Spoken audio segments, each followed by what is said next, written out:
আসসালামু আলাইকুম ভিউয়ার্স। আশা করছি সবাই ভালো আছেন। ফেসবুক তো আমরা প্রত্যেকেই ব্যবহার করি। আর ফেসবুকে আমরা নিউজ ফিড, পোস্ট, বিভিন্ন প্রকার ভিডিও স্ক্রল করি। এর পাশাপাশি কিন্তু আমরা ফেসবুকে যে স্টোরিগুলা থাকে ওই স্টোরিগুলাও স্ক্রল করি। কিন্তু মাঝে, মাঝে আমাদের ফ্রেন্ড সার্কেলের মধ্যে এমনও লোক আছে যাদের লাজ লজ্জা কিচ্ছুই নেই। তারা কি করে স্টোরির মধ্যেই কিন্তু পাবলিক করে দেয় বিভিন্ন প্রকার অ্যাডাল্ট খারাপ কনটেন্ট।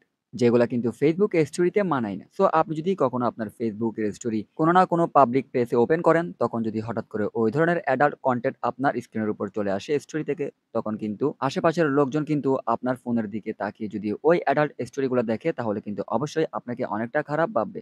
সো আজকের এই ছোট্ট ভিডিওতে আমি সেই বিষয়টাই শেয়ার করব, যে কেউ আপনার ফ্যানদের মধ্যে যে কেউ যদি তাদের স্টোরিতে খারাপ কোনো ফটো বা ভিডিও আপলোড করে থাকে, সেক্ষেত্রে কিন্তু আপনার কাছে আর আসবে না, যদি আপনি এই সেটিংটি একবার অন করে দেন। সো ভিডিওটি সম্পূর্ণ কন্টিনিউ করুন। আপনাদের কিন্তু এই ভিডিওর ফলে একটি প্রশ্ন আছে। যে প্রশ্নটি আছে সেটি আপনাকে কমেন্ট করে প্রশ্ন করতে হবে না। আমি নিজেই ওই প্রশ্নের অ্যান্সার এই ভিডিওতে দিয়ে দিয়েছি। আশা করছি ভিডিওটি সম্পূর্ণ দেখবে। তো চলে যাব এখন মূল ভিডিওতে। তার আগে ছোট্ট একটি রিকোয়েস্ট, ভিডিওতে একটি লাইক দিয়ে উৎসাহ দিবেন। আর এই ধরনের সোশ্যাল মিডিয়া রিলেটেড নতুন, নতুন আপডেট, নতুন, নতুন টিপস অ্যান্ড ট্রিক্স ভিডিও সবার আগে পেতে চ্যানেলটি সাবস্ক্রাইব করে পাশে থাকা বেল আইকন অল করে দিবেন। তো আমি এখন চলে যাচ্ছি আমার ফেসবুক অ্যাপে।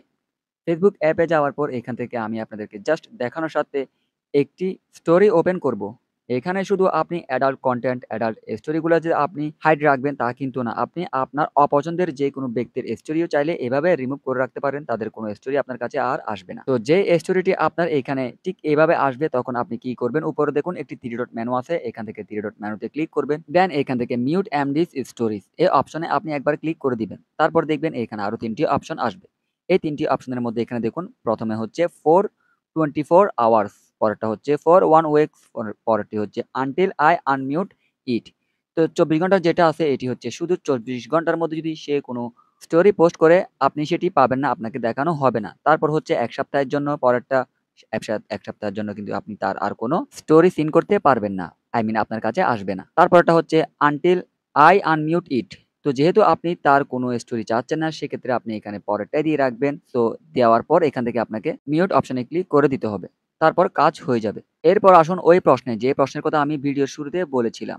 আপনাদের হয়তো অনেকেরই একটি প্রশ্ন থাকতে পারে, সেটি হচ্ছে এভাবে আপনি ধরে, ধরে কয়জনের স্টোরি আনমিউট করবেন? তো প্রথমত আমি আপনাদেরকে বলব, আপনার সব বন্ধু কিন্তু এই ধরনের অ্যাডাল্ট বা খারাপ কোনো কনটেন্ট স্টোরিতে আপলোড করে না।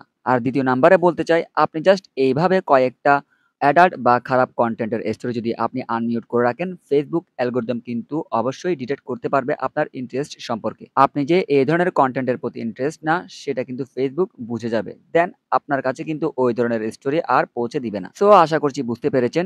এই ভিডিওর ফলে যদি আপনি ফেসবুক স্টোরি কিছু একটি ট্রিক শিখে থাকেন, তাহলে প্লিজ ভিডিওতে একটি লাইক দিয়ে উৎসাহ দিবেন। ধন্যবাদ সবাইকে।